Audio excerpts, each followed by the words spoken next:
अस्सलामुअलैकुम, मेरा नाम अहमद शराज है। Welcome to K trades weekly sales ideas video.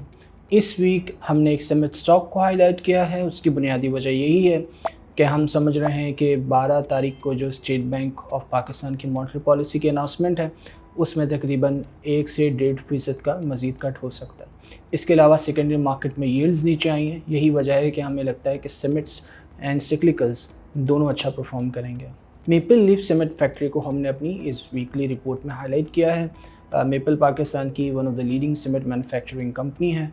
Company Punjab में लोकेटेड है। रिसेंटली हमने देखा है कि कंपनी डाइवर्सिफिकेशन की तरफ गई है।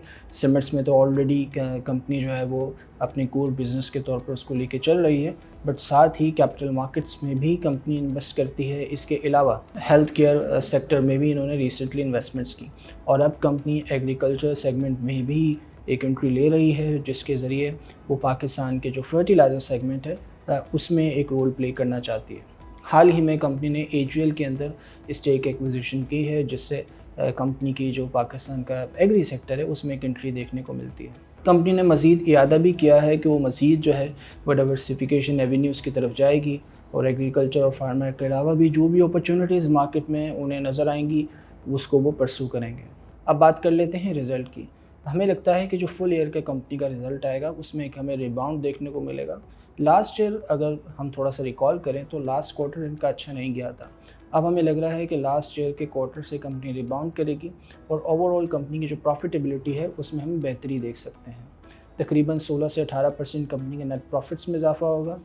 इसके अलावा कंपनी ने काफ़ी हद तक अपनी कॉस्ट को जो है वो कैलकुलेटेड रखा है।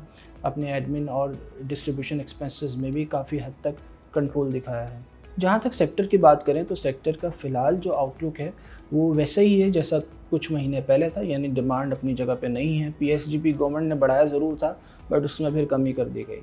हमें लगता है कि जैसे ही स्टेट बैंक ऑफ पाकिस्तान मज़ीद मॉनेटरी पॉलिसी में कट्स अनाउंस करेगा, इन्फ्लेशन जो ऑलरेडी नीचे आ रही है वो भी सपोर्ट करेगी और फिर जब इस तरीके के कट्स आएंगे तो हमें लगता है कि मैक्रो इकोनॉमिक एक्टिविटी दोबारा से रिवाइव होना शुरू होगी। ये एक ग्रेजुअल प्रोसेस होगा, बट इवेंचुअली हम देखेंगे कि डिमांड रिवाइव होना शुरू हो जाएगी।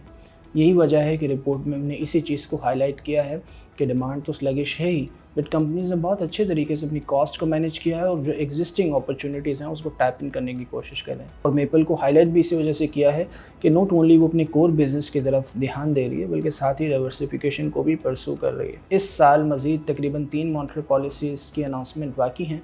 हमें लगता है कि ईयर एंड तक जो मुल्क में जो शरह सूद है वो तकरीबन 16% तक आ सकती है, जो सीमेंट और सिक्लिकल सेक्टर के लिए काफ़ी पॉजिटिव चीज़ रहेगी।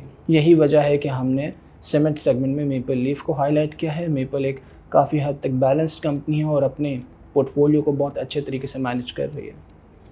मज़ीद मालूमात के लिए आप हमारी रिपोर्ट को स्टडी कर सकते हैं या हमारे सोशल मीडिया चैनल्स पर भी रीच आउट कर सकते हैं। अपना बहुत ख्याल रखिएगा। अल्लाह हाफिज़।